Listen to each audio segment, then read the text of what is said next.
في مظلة واحدة اسمها مظلة الرحمن، تبغاها من الآن احجز. كيف أحجز؟ 7 أصناف يظلهم الله في هذه المظلة، واللي ما هو منهم برا، روح في الشمس تحرق. نحن ما نتحمل حرارة الشمس لمدة 10 دقائق أو ربع ساعة، وإذا جاء قال والله ضربة شمس. كيف يوما يجعل الولدان شيبا؟ كيف يوم 50,000 سنة؟ كيف يوم الشمس تغلي منها أدمغة العباد؟ أنت بحاجة إلى المظلة الربانية.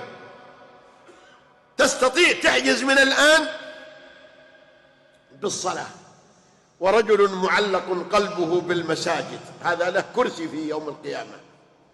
رجل أنفق نفقة فأخفاها، مخلص حتى لا تعلم شماله ما تنفق يمينه.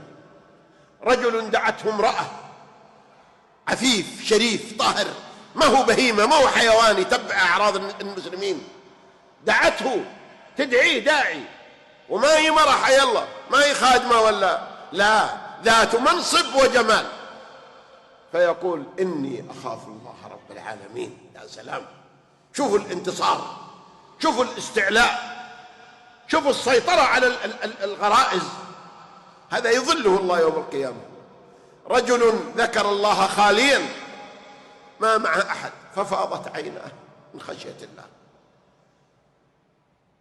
رجلان تحابا في الله اجتمعا عليه وافترقا عليه، ما اجتمعوا على نسب ولا على مصلحة ولا على دوام ولا على شيء، على الله، يحبه في الله. إمام عادل، والإمامة هنا يقصد بها الإمامة العظمى، يعني ولاة الأمر، وأيضا تنطبق على الإمامة في أي درجاتها.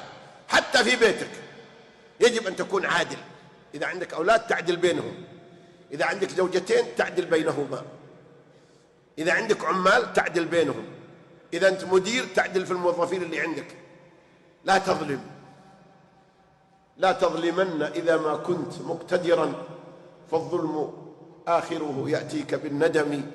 تنام عينك والمظلوم منتبه يدعو عليك، وعين الله لم تنم.